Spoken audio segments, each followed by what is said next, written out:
بسم الله الرحمن الرحيم، وأفضل الصلاة وأتم التسليم على سيدنا محمد سيد الأولين والآخرين، أما بعد.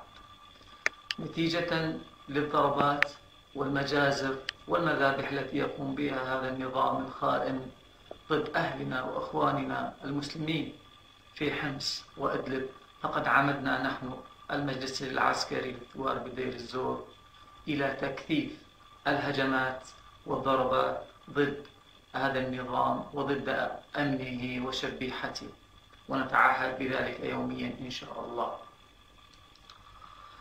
كما أننا سنقوم بحماية المتظاهرين في خصوصا منها المسائية، فيجب عليهم التواجد في منطقتي الحميدية والجبيلة حتى نتمكن من حمايتهم بسهولة واصطياد عدد كبير من الشبيحة والمخابرات، هذا إن جاءوا أصلا، وأن يسلموا لدينا أو يسلموا لنا أي عوائل يظنون أنه تابع للحكومة، فنحن سنكون له إن شاء الله بالمرصاد.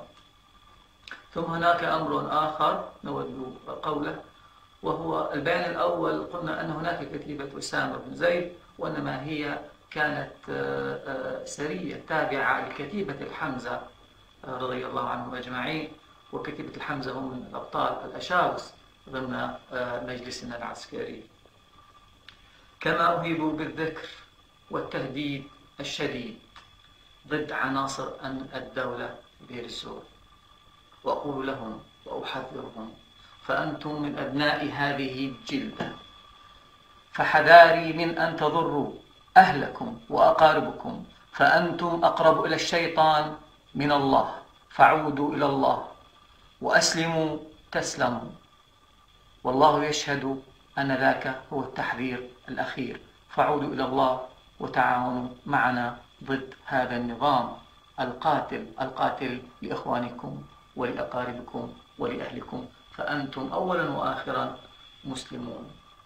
اللهم إنا نسألك الصبر والثبات عند اللقاء، ونسألك النصر القريب، إنك بالإجابة لقدير لعزيز لحكيم. دامت العزة لله ولرسوله وللمؤمنين، وعاشت سوريا حرة أبية. العبد لله خليل أبرداني، قائد كتائب محمد صلى الله عليه وسلم، وممثل المجلس العسكري للثوار بدير الزور.